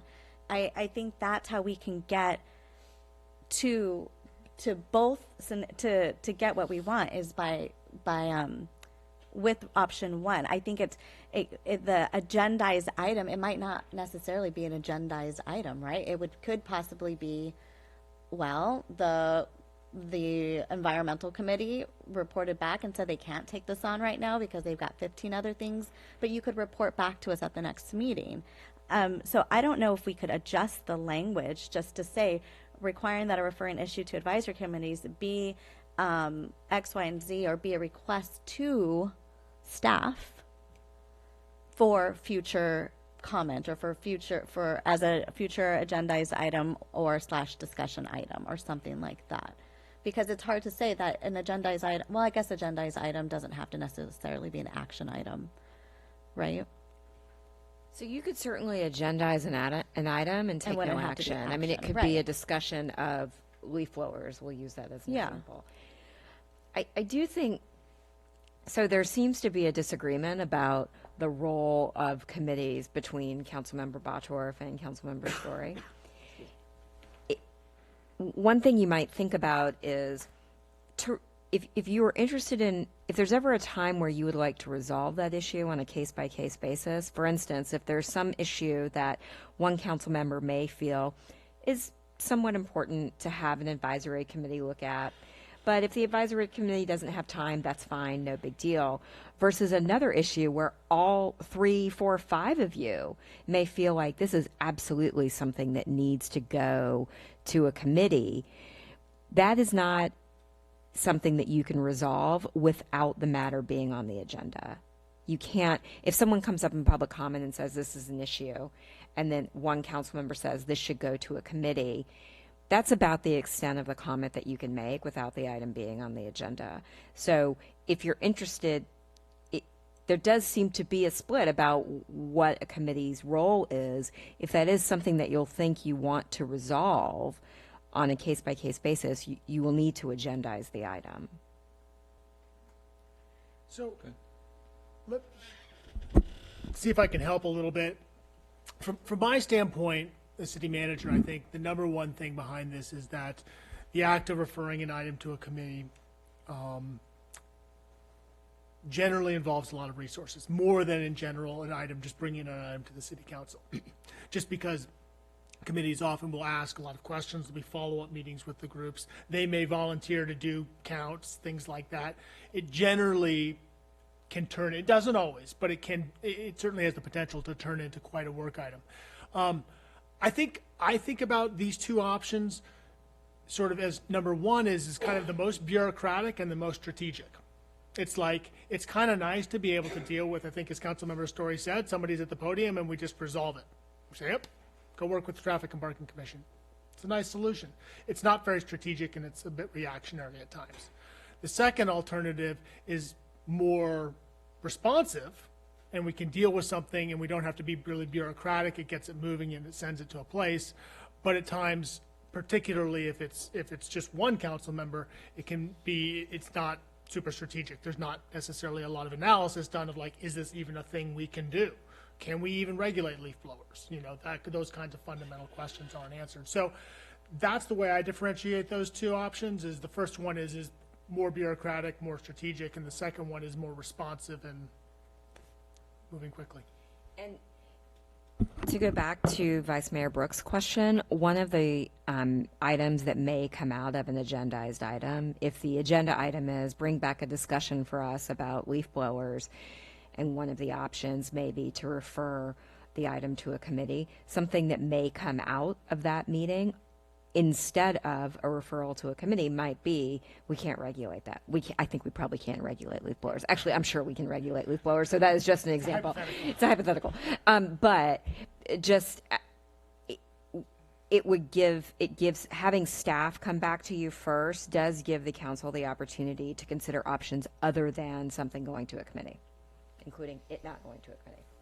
And it holds all of us more accountable to follow up. If I may, I believe Councilmember Bertrand was waiting to speak. Do you still have comments? I do.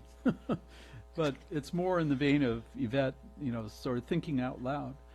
And I think we have some discretion in terms of what we ask our committee members to do. So I think Sam brought up that it could help us in a tight situation, like a political situation. In the fact, I've realized that sometimes an issue may be difficult to bring up, like, are we going to impose some kind of tax, or are we going to impose some kind of user fee? It may be hard to get those out in the open, but maybe the fact could enumerate these things. Finance director could look at other examples in various cities and stuff like that. And these could be put on the table. It wouldn't necessarily be, we recommend that this would be the case that City Council would adopt, but we are putting these on the table for you to consider as options. I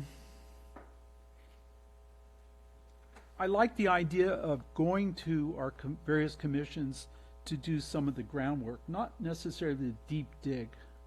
So not putting city staff in the situation of having to spend hours and hours and hours on something, but to do the first look, the first approach to how someone would approach this particular problem, and then come back to us. And then we could say to staff, we want to have this done in terms of a deep dive, come up with some possible resolutions or scenarios, what's it like in other cities and stuff like that.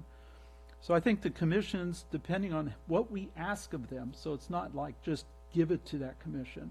So I think it's incumbent upon us to be responsible in what we ask of that commission, and that would set the stage for what kind of work would be done in the commission level, or what kind of work would be done on the staff level in conjunction with supporting the commission. So maybe a way to phrase this particular change is how we would phrase the request to a commission, okay? So on some level it could be more detailed, and so we have to have 2 votes. On another level it could be have a discussion on this and give us some recommendations of some ideas that you think are worthwhile discussing, and then we take it from there. Now that might seem a little more complicated, but it allows us to have more options in terms of how we refer things to committees. If I may, in listening, there's some points that came up that I think are really important, and one was one that I thought of was if it only takes one person to put something on a future agenda and it comes off of, for example, public comment, we may find ourselves in a situation where every person that comes up to the podium is expecting that what they have an issue with will be sent to a committee because they've seen it happen before. And that is a concern of mine. We get a lot of emails, we get a lot of calls, we get a lot of people that come here with different concerns. And so it is a concern of mine that every person that comes to the podium will say, well, you sent that leaf blower thing to the environment, why won't you send my concern about graffiti to the Art and Cultural Commission? And then we're going to have to be in a position to defend each of our individual decisions or choices to or not to send something to a committee. Another thing that I think is really important is Vice Mayor Brooks mentioned having an agenda report come back to us with additional information is something that I hadn't considered that I think would be really important. Someone could come to us and say, we want to, what's up with the leaf blowers? And we say, send that to the Environment Committee, when in fact, we may just need a staff report that comes back and go, hey, here's how we can regulate leaf blowers, here's how we can't.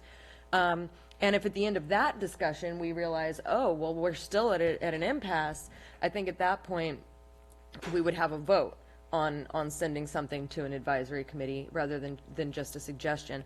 I can certainly understand and respect both the idea that we're requesting a committee to review something. I think it's important to request and not demand. At the same time, I can also understand that we are appointing the people in these committees to do these exact jobs. So personally, I feel that at this point, I feel personally that the requiring an agendized item for a future vote for something to go to a committee would be beneficial, because it's possible that once we get that agendized item on in front of us at a meeting, we'll realize it never needed to go to a committee, that we have the answers, that it's already in our code, that our highly skilled and educated staff already has the answer for us. So that's my comment at this time, and we'll continue discussion. If you're with bullet one, I concur.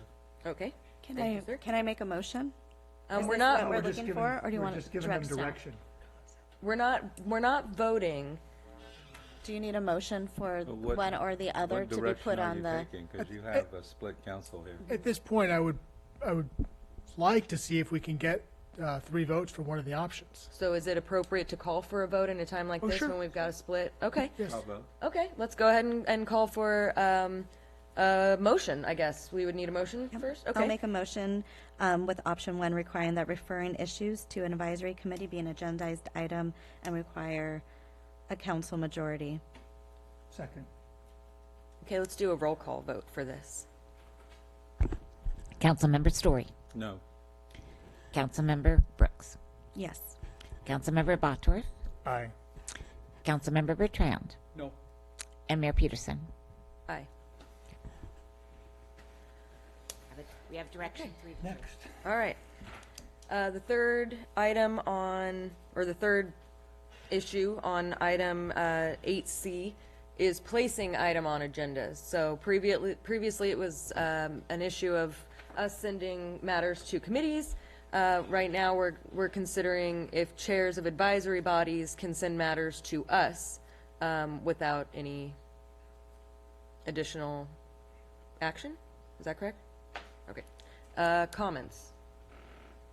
Councilmember Bottorff. I don't want to see any committees putting things on the agenda. Okay. Further comments? Councilmember Bertrand. I have no problem. We've chosen these people to act in these particular capacities, whether it's finance, environment, art and cultural. And to me, that says we're asking them to come up with ideas within that purview, that very restricted purview. That doesn't mean we have to act on them, but for them to come up with ideas that might be of interest to us, I think is a good thing. And to forward those to the city council, which may take that as an item to agendize or not agendize, is fine with me. Well, no, that's more odd. They're saying they can agendize an item. That's a Okay, difference. so this is the way I read this. The way I read it, because City manager can clarify. okay, so, but this is the way I read it, okay? Not agendize for city council, but agendize for that committee. No. To agendize for city council. Okay. Yeah. They can put items on our agenda. Okay, so I read it wrong. So they have a different opinion now? I'll agree with that one. Okay. I have a question. Comments? Vice Mayor Brooks. I just have a question. So if, I'm just thinking of a scenario, if this were a FAC, or our FAC committee, and they were working on something and they have a recommendation to bring forward a new tax or something like that, how would that take place? What would be the next steps for them if they didn't have permission to do so? They would talk to the city manager. Well, both the mayor and the vice mayor sit on that commission. Okay, so what's So you what's another committee that I could use as an Commission on the example? Environment. Okay, so the Commission on the Environment just have been working on the plastics ordinance, want to do updates, want to bring it to council for the ordinance to be updated. How would they do that? So the process would mean that the staff person for the Commission on the Environment would basically come into my office and say, hey, the update on plastics is ready to go to council. So could the code, instead of saying no, you can't put those, like instead of saying no, should it be more open to say the process is that the staff that sit on, have the permission to bring things forward to council? Because it just sounds really stringent to not be allowed to, it sounds almost like you're not allowed to bring anything forward the way I'm reading it. And well, I mean, just couldn't the advisory chair come to a council member and say, I want this yes. on the agenda? There's a lot of different ways. And the council member says, Really, Put All it it on the says is agenda. that the chairperson can't put something on well, the right, agenda. you're right, they can't do it themselves, but. There's they a can- lot of That's different what aspects. they're They can- asking us. That's why I Right, said yeah, yeah. adamantly no. But if they Yeah. ask, There's many other ways. there is someone Right. on that commission, all they do is say, when you're on the fact, can you put this, and they go, sure, Yeah. I'll put it on the agenda. Well, I just want that there's a clear process for There's a them. lot of different without the staff being the sole gatekeepers about what comes on the agenda. They could come to us, the advisory committees could come to us direct. Any council member so- could put anything on any agenda. That's right. That's how it's been working for years. Yeah, but not a Pretty much. committee But not member, this. but Right. not a committee. Pardon me, I chairman. wasn't done with my question. Excuse me. So my question is, what is in the current ordinance? Does it say no or yes, that they can or cannot? Is there any language about that? Right there. That's it. The current That's code the requires a council member to place an item on a future agenda item requesting at a public meeting. But aren't we talking about the chair? No, that No, says that's current code item 2. requires council members can, oh, okay. So it says the following shall have the authority to place a matter on a council agenda. The mayor or any member of the council with the condition that the proposed agenda item be requested at an open city council meeting. Okay. The city manager, the city council may, after the 72-hour posting, add items in the manner provided in the government code. That's emergency. And then it says the chair of a board or commission. And so what you're presenting today is to strike that through. Yeah, I mean, And has it been an issue in the past? it hasn't been an issue in the past, but I think it's just a little bit funny that there's more authority for a board or commission chair than there is for individual council members. That's the Sure. thing that's just, we've noticed. Okay, that's all, that's Yeah. my question. Can we go back to the slide that had the, can we go back to the blue slide? Easy slide. The easy slide, yeah. Not all that code. I want big letters and small paragraphs. How about, what does the council think about something like chairs of an advisory body may add something to a council agenda upon approval of city manager or a city council member? Why complicated? What, isn't that what we're doing? It's complicating? No, we're trying to, what we're doing. Oh, is- we just want to get rid of What it. we're doing is cleaning up language as the mayor says. So if we strike that all together, okay, I see what you're saying. We could strike it all together and they would still have the right to come through a council member or city manager, I like they always do it every commission meeting. like they already do. Yeah, Okay. Okay? it's a cleanup is all. Do we agree to that, to just strike that all together? I would like to Yeah. make a motion that we strike the language allowing a committee chairman to put something on the agenda. Motion to go and strike. Oh, excuse me. Second. We have a motion and a second. All in favor? Aye. Any opposed? Any abstentions? That motion carries. We have made it through item 8C. Wow. I feel like it's budget time, okay? Good deliberation, though, everyone. Good teamwork. I love you talking out loud. And we didn't bring some of the other more ministerial items. Maybe we should have about, the time and place of council meetings. We'll have another crack at it next meeting. Should I call a special meeting for that to happen? No, I think we Okay. can knock it all out in the next meeting. Just kidding. Okay. Thank you. We're going to move on to item 8D, annual donations report. Good evening, Mayor and Council. This is the fiscal year 2019, fiscal year 18-19 annual donations report.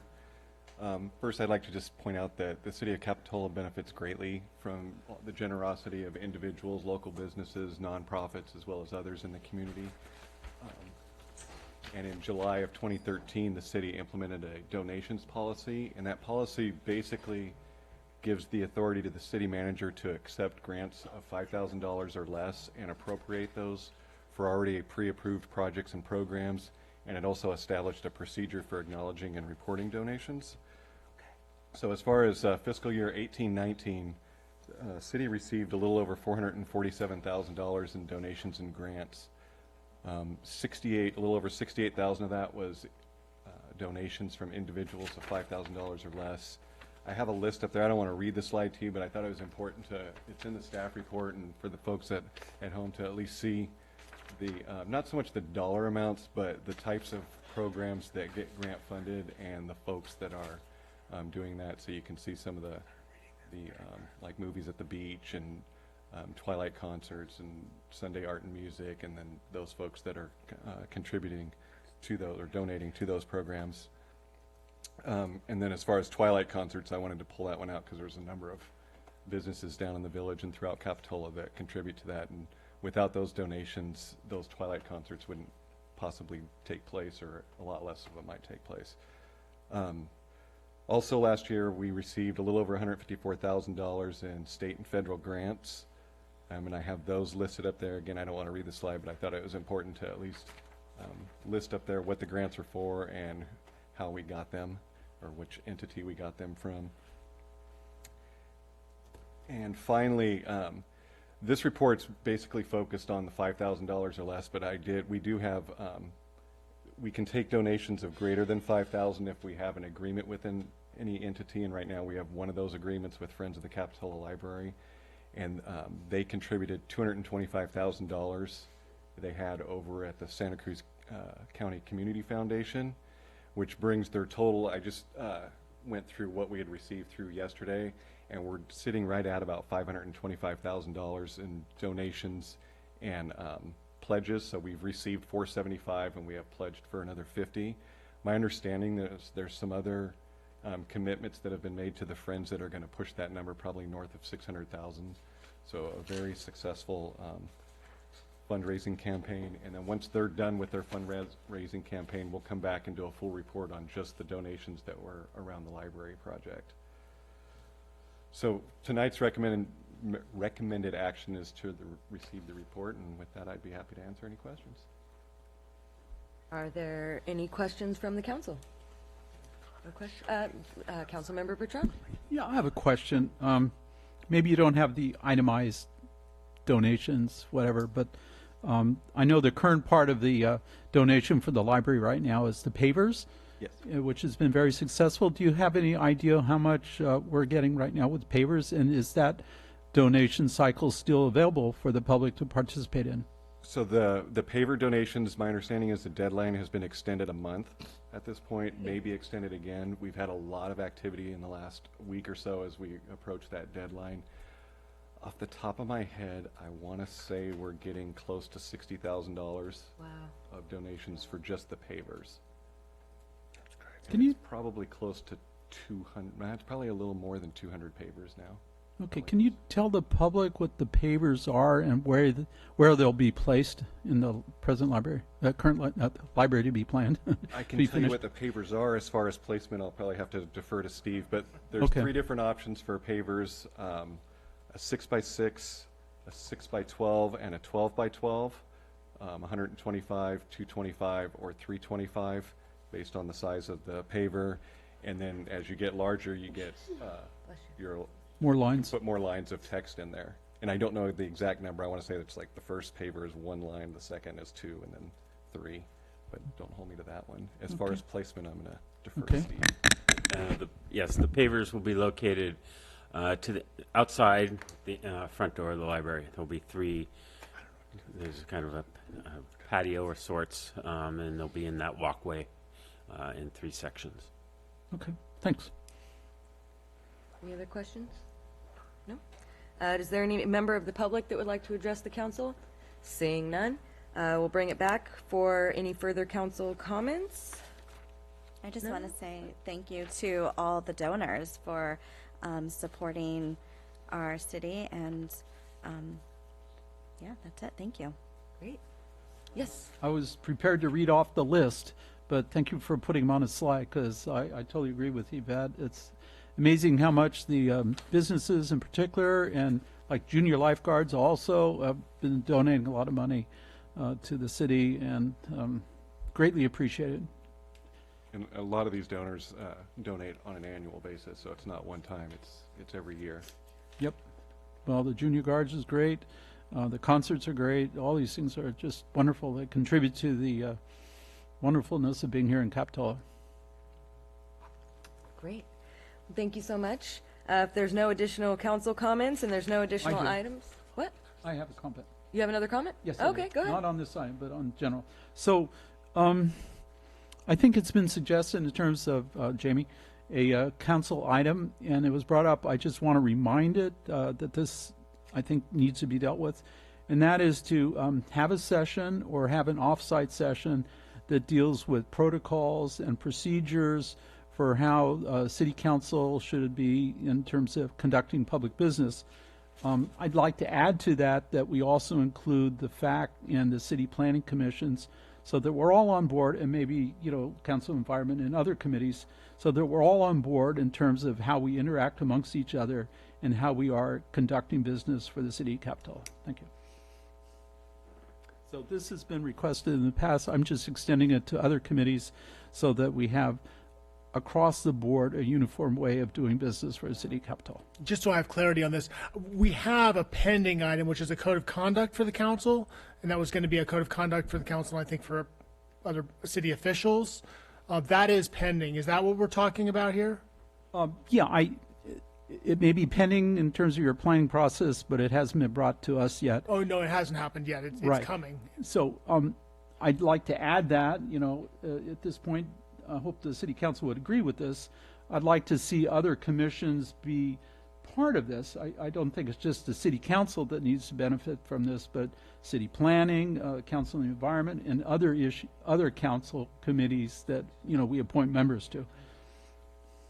We will be agendizing that for coming meeting. Thank you very much. Thank you. And- Okay. and also invite the committee members, obviously. All right. Thank you for that comment.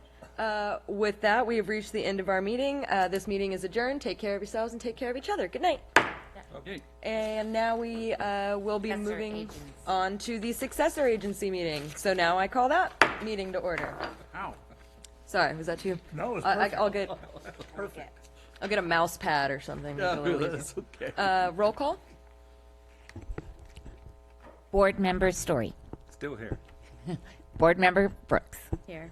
Board Member Bottorff. Here. Board Member Bertrand. Barely here. Board Chair Peterson. Here.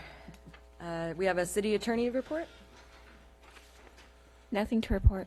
Thank you. Do we have additional materials? None. No additional materials. Do we have any additions or deletions to the agenda? No changes. All right. Do we have any member of the public that would like to address the council on any item not on tonight's agenda? Seeing none, we bring it back for board or staff comments. Does any staff have any comments? Do any members of the board have any comments? I have one question, though, that's all. Wait, So, is it related to an item on the agenda? oh, excuse me, yes. It is. Okay, let's wait till we get there. We're almost there. Next item, consent calendar. Does any member of the public wish to address the board on the consent calendar? Seeing none. Move to approve. Second. We have a motion and a second. All in favor? Aye. Aye. Story, sorry, Any- I have to change programming. That was Story and Bottorff. Thank you. Any opposed? No abstentions? Carries unanimously. Moving on to item 8A, general government and public hearings, and that is a recognized obligation payment schedule. Staff report, please. Thank you, Mayor and Council. So this is just the annual adoption of our recognized obligation payment schedule related to the Capitola Successor Agency. At this point, we're down to basically 3 items. We're requesting a total of $133,070. $15,000 is for the Housing Authority Rental Assistance Program. $88,070 is for the Castle Mobile Home Housing Assistance Program, and that will be the end of their funding under the successor agency. That's why it's that oddball number. And then $15,000 for our admin costs. I believe that next year, now that we're wrapping up Castle, I'm going to have conversations with the Housing Authority, but I believe that they're pretty much wrapping up their program. So next year we will probably be doing this for the final time, is what the hope is. But for tonight, the recommended action is to approve the fiscal year 2021 recognized obligation schedule. And if that is approved this evening, then I will be at the countywide oversight meeting on January 21st to get the oversight approval, and then we send it off to the state by February 1st. And with that, I'd be happy to answer any questions. Great. Questions? How much longer for this? I understand Castle because we had it extended. I believe that next year we'll be able to file our final ROPS. I just need to confirm that. I need to go through the Housing Authority agreement one more time. But we're wrapped up with Castle. We're pretty much done with Rispin.